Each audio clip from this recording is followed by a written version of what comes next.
केमती से पिला को जमती कठोर शास्ति दिहब जदि कठोर शास्ति न दिहब आम पुलिस के आगे कहूँ जिते बेले तार क्षतिपूरण कर मारदू।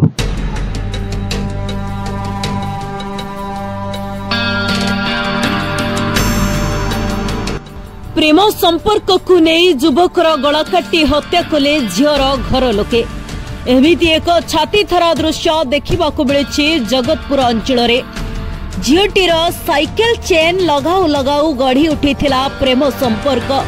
प्रेम संदेह रे झीर परिवार लोके पुआ को गोपीनाथपुर बजार रे धमक देवा सह ता गला काटी देबु बोली मध्य धमक दैथिले। एही विषय को नहीं ग्राम रे सभा बसी समाधान मध्य होई जाइथिला। हेले गोपीनाथपुर प्रधान पड़ारे तापस प्रधान सबुदिन परी आज शोईथिला ग्राम युवकंकर सहित गाँ ग्राम देवती ठाकुर घरे एवं विलंबित राति समस्ते शोई पड़िला परे झीर परिवार लोके तापसर गला काटी हत्या करिसेंती बोली तापसर घर लोके अभियोग करिसेंती। जगतपुर पुलिस घटनास्थल रे पहुंची 3 जन को अटक रखी अधिक तदंत चलाइथिबा सूचना मिली। ब्यूरो रिपोर्ट ओम टीवी ओडिशा। लक्ष्मीप्रिया प्रधान पिलाटी मती आपन कोन मो देशर पुआ पुतुरा कोन सी मर्डर हेतले आपन भक्तन मर्डर रही खाइला पिला तो शोला भल कौन पे मर्डर कले आम भी कही पारूनी पुआ को सी मर्डर कर शत्रुता एमती किसी ना यही थरी एमती कौन भूल भाट शुणिक आसिक धमकई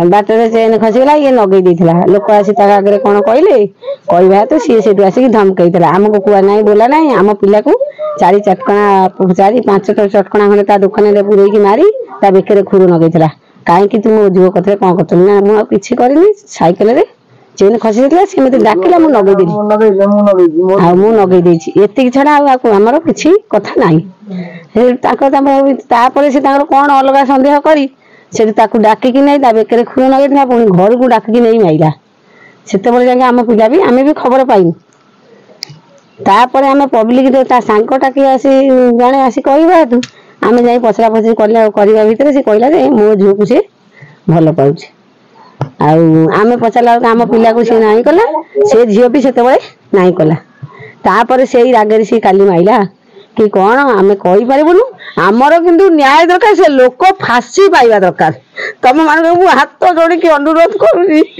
से लोक फांसी पाइबा दरकार से लोक जीवित न रहा दरकार कहीं गोटे माँ छुआ को छड़े सी नेला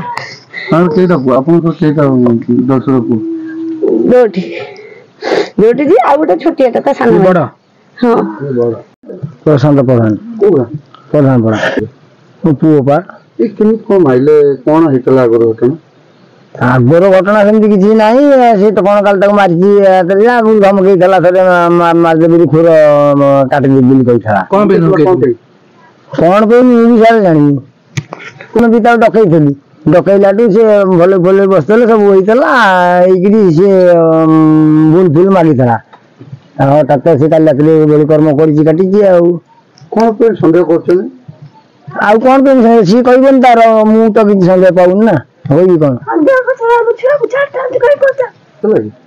जदि पाइते सी ता जानते पु जानते सी जानते ना मु कमी जानि सर ता बापा जानि होउछन के बा आ हेतर ताई मारथे असंभव कोन कौन न्याय चाहते भल पाउछा हम कहले दे कौन चाहछन अपन मोर न्याय दकर मर्डर करछि आ कहि कोन न्याय चाहते से लोक को काहे पे देउ नसो परिया कोगा प्रधान बड़ा हां पुतुरा कौन अनुमान कर केमिति मारथिन बोले अपन अनुमान करथिन तांकर वर्षे खन जाला थिला झिया साथ कथा थिला ओ झिया से जो झिया तांकर जो बापा मारी झिया कथा थिला सी मझे 4 मास है आमर मीटिंग बसला बाप सब गाँ वाला बसिक सब पैसा लगेगा जे तुम झील तुम घर आम पु आम घर था सी गोपीनाथ तापर गोपीनाथ बेकर खुर लगे मारिक खुर लगे जे ते काटिदे एमती आम तो रही पैसा होगा तापर आमर सब क्लब घरे शुते 10-15 जन खंडे काली राति शोदे काली राति କୋଉଥିରେ ପୁର ପୁର କି କୋଉଥିରେ କାଟିଦିଏ। ଏକା ଶୋଇଥିଲେ ନା ଆଉ ତାଙ୍କ ନା ନା ଆହୁରି 10-12 ଜଣ ଥିଲେ। ତାହେଲେ କେମିତି କଣ ଜଣକୁ ମାରିଲେ କିଏ ଜାଣିପାରିଲେ? ନା ସେ ସବୁ ଶୋଇଛନ୍ତି କେହି ଜାଣିନାହାନ୍ତି। ତାହେଲେ ଭୋଜି ଭାତ ଆୟୋଜନ ହଉଥିବ। ନାଇଁ ନାଇଁ ଯିବା ତ ସିଆଡେ ହେଇଥିଲା ସିଏ ତାର ଅଲଗା ଯୋଉ ଭୋଜି ସେ ସବୁ ଭୋଜି ଅଲଗା।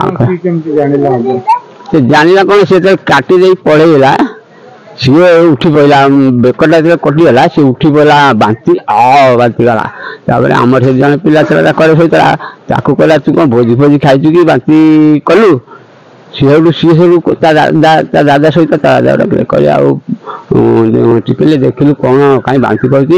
ସିଏ ସବୁ ଉଠି ପଇଲେ 2 ଜଣ ଉଠି ପଇଲା ଦେଖିଲା ବ୍ଲଡ ବୋହି ଯାଉଛି। ସିଏ ସେଠୁ କହିଲେ ଯେ ଆରେ ତା ବେକ ତ କଣ କଟି ଯାଇଛି। ସେତେବେଳକୁ ସିଏ ବେକ ଯେତେବେଳେ କହିଲେ କଟି ଯାଇଛି ସେ ଗାମୁଛାଟା ତା ବେକରେ ବାନ୍ଧିଦେଲେ ବ୍ଲଡଟା ବନ୍ଦ ହେଇଗଲେ। ସିଏ ପିନ୍ଧାରେ ଥିଲା ପିନ୍ଧାରୁ ବ୍ଲଡ କଣ ଏବାଟେ ଆଉ ନ ଆସି ପାଟି ବାଟେ ବାହାରିକି ପଇଲା ରୋଡ ଉପରେ ପଡିଗଲା। ଆଉ ସିଏ ଖାଲି ହାତ ଏମିତି ଏମିତି କଲା ମାନେ ଆଉ ଜୀବନ ସେତେବେଳେ ଠିଆ ହେଇଥିଲା ସେ ଠିଆ ଜୀବନ ଏମିତି ଏମିତି ପଡିଗଲା। କିଏ ମାରିଛି ବୋଲି ଆପଣ ଭାବୁଛନ୍ତି? ସେଠୁ ତାପରେ ଆମେ ପ୍ରେମ ବେପାରରେ ମର୍ଡର ହେଇଛି ବୋଲି ଆପଣ ଅନୁମାନ କରୁଛନ୍ତି? ନାଇଁ ନାଇଁ ରିପୋର୍ଟ ଦେଲୁ ଥାନା ବାଲା ଆଇଲେ କୁକୁର ଆସିଲା ସେ କୁକୁର ଯାଇ ସିଧା ତାଙ୍କରି ଘରେ ଧଇଲା। ସେଇ ଝିଅର ବାପ ଘରେ। ଝିଅ ବାପ କଣ ଜାଣେ? ତା ନା ମାଇନା ଡାକନ୍ତି ବାରିକ ଘର କିନ୍ତୁ ଭଲ ନାଁ କଣ ମୁଁ ଜାଣିନି। ପୋଲିସ କାହାକୁ ନେଇଛି ସିଏ ଝିଅର ବାପାକୁ ନେଇଛି ତାର ପୁତୁରା ଗୋଟା ତା ବଡ ଭାଇର ପୁଅ ତାକୁ ନେଇଛି ଆଉ ଜଣକୁ କିଏ ନେଇଛି ମୁଁ ଜାଣିନି। ସେ ଏଠିକାର ପିଲା ନୁହଁ। ସେ କୋଉଠି ଥିଲା ସେ ପିଲା ତାଙ୍କରି ଘରେ ଥିଲା। ଏବେ କଣ ଚାହୁଁଛନ୍ତି? ଏବେ ଚାହୁଁଛୁ ଆମେ କେମିତି ସେ ପିଲାକୁ ଯେମିତି କଠୋର ଶାସ୍ତି ଦିଆହବ। ଯଦି କଠୋର ଶାସ୍ତି ନ ଦିଆହବ ଆମେ ପୋଲିସକୁ ଆଗରେ କହିବୁ ଯେ ଯେତେବେଳେ ହେଲେ ତାର କ୍ଷତିପୂରଣ ମାରିଦେବୁ।